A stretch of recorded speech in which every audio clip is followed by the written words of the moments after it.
সেই সূর্যদেব বিশ্বভানু রাজা।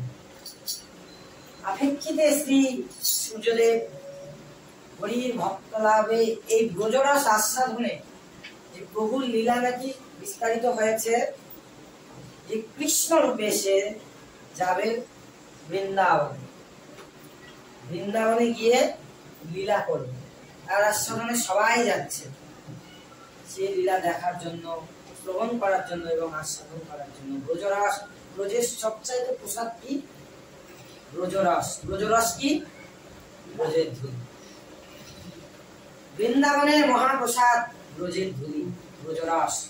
সেই রস আস্বাদনের জন্য সূর্যদেব কাতর হয়ে নিবেদন করে হরির কাছে, শ্রীহরির কাছে, প্রভু আমিও যাব তোমার সঙ্গে, তোমার পার্শ্বতে, তোমার লীলাময় লীলারূপ দর্শনের জন্য। খুব আস্বাদন করে। তার ক্ষেত্রে আবেক্ষেপে তার পূর্বেই গৌরহরি আমার লীলাময়ের লীলা বিস্তার করেছেন, যে অমুকে মানে এক করব ললিতা সখী, যাকে করবো যে রূপে, যাকে যার ভজনা করবে। তবে এই যে ভানু, বিশ্বভানু দেবের আবির্ভাব হয়নি তখন, যে তাকে কোন সখী না সখা না কি রূপে তাকে জানাবে কিংবা কি রূপে তাকে নির্মাণ করবে। তখন বিশ্বভানু মানে সূর্যদেব ভাবে যে প্রভু আমার কি যাওয়া হবে না, প্রভুর কাছে নিবেদন করে।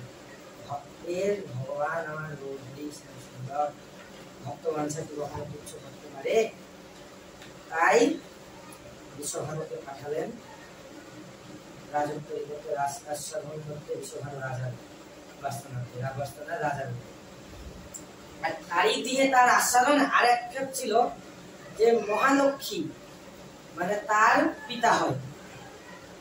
সে পূর্বজন্মে সূর্যদেব তারও আগে কোটি মানে সে রাম 70 যুগেরও পূর্বের থেকে আস্বাদন করে, তবে মেলে না পিতৃরূপ ধারণ করার জন্য। রাধারানীর পিতা হয়।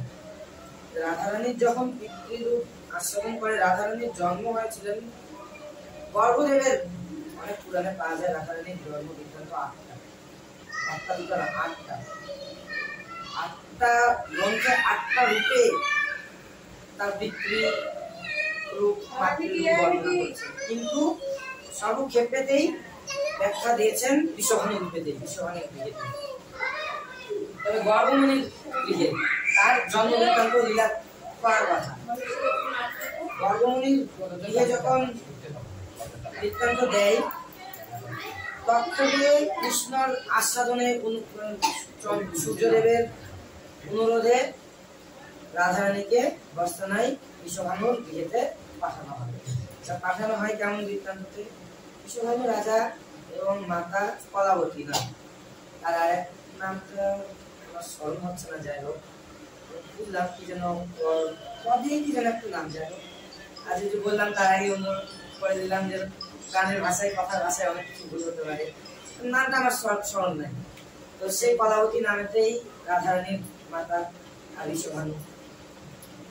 আস্বাদন যখন বিবাহ হয়, নাম আস্বাদন করে গোবিন্দ আস্বাদন।